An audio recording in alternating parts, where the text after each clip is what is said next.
ড্যাব 2022 থেকে 2035 নিয়ে স্বেচ্ছাচারিতার অভিযোগ তুলে কাঠা প্রতি মন করা ইউনিট সংখ্যা বাতিলের আহ্বান জানিয়েছেন Dhaka city land owners association. সংগঠনটি বলেছেন, নতুন ড্যাব বাস্তবায়নের ফলে ঢাকার 2 লাখেরও বেশি জমির মালিক ক্ষতিগ্রস্ত হচ্ছেন। এ অবস্থায় জনবান্ধব 2008 সালের ইমারত নির্মাণ বিধিমালার আলোকে নতুন ভবন আইন তৈরির দাবি জানায় সংগঠনটি। রোববার জাতীয় প্রেস ক্লাবে জহুর হোসেন চৌধুরী হলে আয়োজিত এক সংবাদ সম্মেলনে এসব দাবি তুলে ধরেন সংগঠনের নেতারা। সংবাদ সম্মেলনে বক্তব্য রাখেন সংগঠনের প্রধান সমন্বয়ক professor doctor Dewan M A Sajjad, সমন্বয়ক তানভীরুল ইসলাম চৌধুরী, কে এম এজাজ মাহমুদ, হুমায়ুন শিমুল সহ অন্যান্য নেতারা। প্রফেসর সাজ্জাদ বলেন, নতুন ড্যাবে জমির মালিকদের স্বার্থ উপেক্ষা করে ভবনের উচ্চতা ও আয়তন অযৌক্তিকভাবে কমিয়ে দেওয়া হচ্ছে। একই পরিমাণ জমিতে পড়বে যেখানে 10 তলা ভবন নির্মাণ করা যেত, বর্তমানে সেখানে কেবল 5 তলার অনুমোদন মিলছে।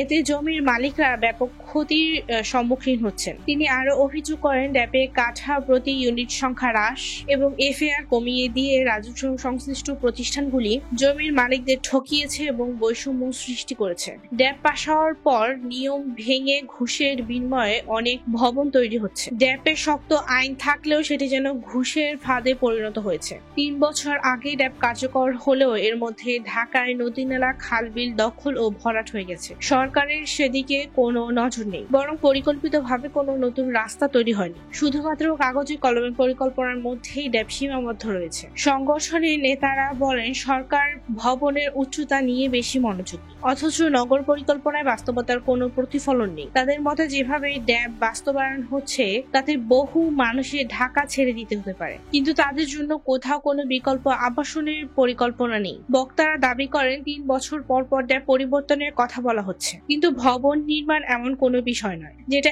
একবার 5 তলা করে আবার 3 বছর পর 8 তলা করা হবে। বাস্তবসম্মত ও দীর্ঘমেয়াদী পরিকল্পনার দাবি জানান তারা। লিখিত বক্তব্যে ভূমি মালিকরা বলেন, একটি শহরের পরিকল্পনা হওয়া উচিত 50 বছরকে সামনে রেখে। ঢাকায় জনসংখ্যা বাস্তবতার কারণেই বাড়বে, সেই হিসেবে ভবিষ্যতের কথা মাথায় রেখে নতুন রাস্তা নির্মাণ করতে হবে। কিন্তু বর্তমান সংশোধনীতে 12 ফুট এবং 16 ফুট রাস্তাগুলো বাড়ানোর কোনো পরিকল্পনা নেই। বক্তারা বলেন, কৃষি জমির পরিমাণ দ্রুত কমে যাচ্ছে, ফলে এখন থেকে কৃষি জমি রক্ষা এবং খালবিল সংরক্ষণের ব্যবস্থা নিতে হবে। কিন্তু নতুন ড্যাব বর্তমানে উচ্চতার উপর কঠোর বিধিনিষেধ আরোপ করে, উল্টো কৃষি জমি ধ্বংসের দিকে ঠেলে দিচ্ছে। এতে ভবিষ্যতের খাদ্য সংকট ও নগর বন্যার আশঙ্কা তৈরি হবে। ভূমি মালিকরা বলেন, একটি মহল পরিকল্পিতভাবে এই ধরনের ড্যাব চাপিয়ে দিয়ে দেশকে পঙ্গু করতে চায়। আমরা ঢাকার ভূমি মালিকরা তা হতে দেব না। তারা বলেন, আকাশের দিকে জায়গা অফুরন্ত, আমরা সেই জায়গাকে কাজে লাগাতে চাই। ঢাকাবাসী রাস্তার জন্য জমি দিতে এবং রাস্তা সম্প্রসারণে প্রস্তুত, তবে তার বিনিময়ে ভবন নির্মাণের ন্যায্য